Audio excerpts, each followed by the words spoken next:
Assalamualaikum warahmatullahi wabarakatuh. Perkenalkan, saya Amelia Bubira. Saya dari PAI 4A.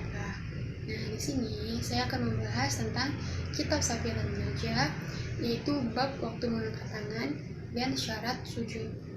Nah, yang pertama, saya akan membahas bab waktu mengangkat tangan. Bismillah. Faslun yusannu rafu'ul yadaini fil arba'ati mawadi'ah. Nah, jadi disunahkan mengangkat kedua tangan di 4 tempat. Inda takbiratil ihram. Nah, yang pertama itu di saat kita mengangkat kedua tangan itu saat takbiratul ihram. Jadi contohnya seperti perempuan, yaitu takbirnya yang pertama takbiratul ihram itu tangannya itu hadap ke depan, tangannya itu sejajar dengan dada. Jadi Allahu Akbar. Nah, baru kita masuk ke bacaan iftitah. Selanjutnya wa indar ruku'ih. Nah, jadi selanjutnya itu saat kita mau ruku gitu. Jadi setelah kita iftitah Al-Fatihah, membaca surat pendek, nah itu takbir ruku itu kita disunahkan mengangkat kedua tangan. Jadi sama Allahu Akbar.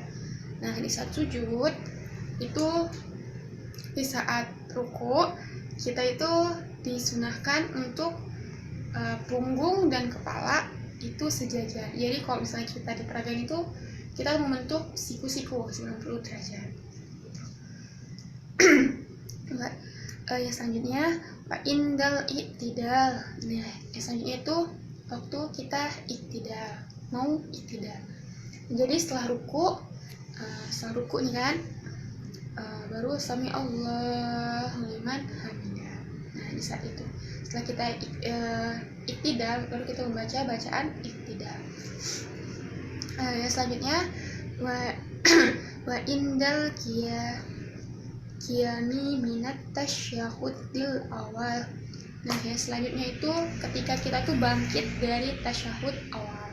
Nah, setelah kita membaca salawat Nabi sampai asyhadu an la ilaha illallah wa asyhadu anna rasulullah. Nah, kita itu berdiri dan kita disunahkan untuk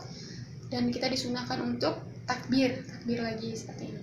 Allahu Akbar. Nah, kita membaca ayat selanjutnya seperti itu.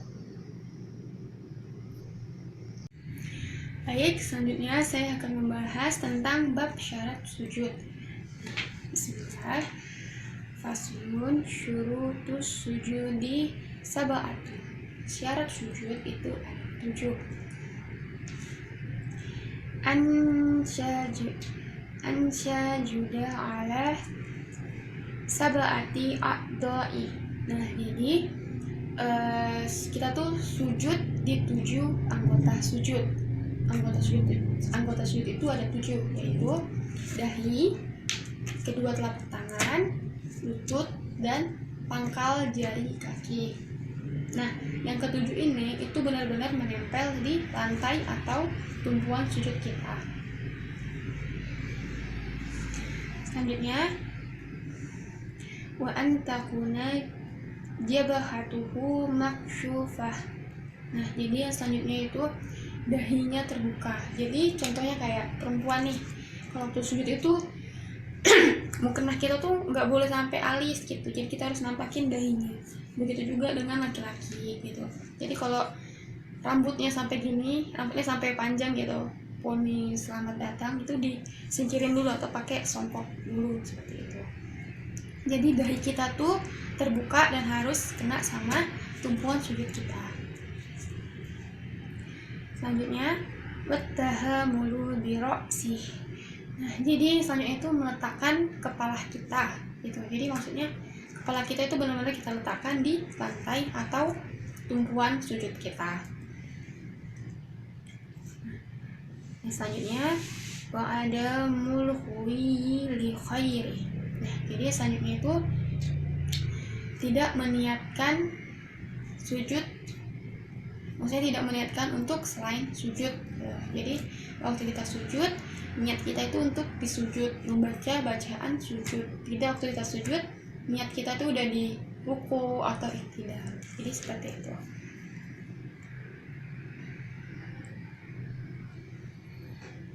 Selanjutnya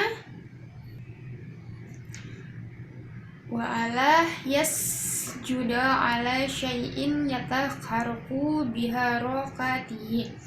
Dan jadi selanjutnya itu tidak sujud di atas benda yang bergerak-gerak gitu. Jadi kita tuh sujud di lantai atau benda yang memang tidak bergerak-gerak gitu. Supaya apa? Supaya kita tuh lebih fokus gitu dan lebih khusyuk.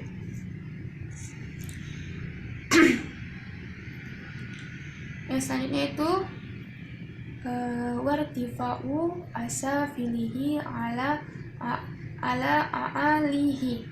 Nah, jadi selanjutnya itu kepala kita tuh lebih rendah dari pantat atau bokong kita. Jadi kepala kita tuh lebih rendah daripada pantat. Ya, seperti itu. Dan yang terakhir yaitu watuma ninah tufihi. Dan yang terakhir itu kita tuh harus tumanina atau tidak tergesa-gesa. Jadi sekian penjelasan dari saya. Mohon maaf apabila ada kesalahan. Assalamualaikum warahmatullahi wabarakatuh.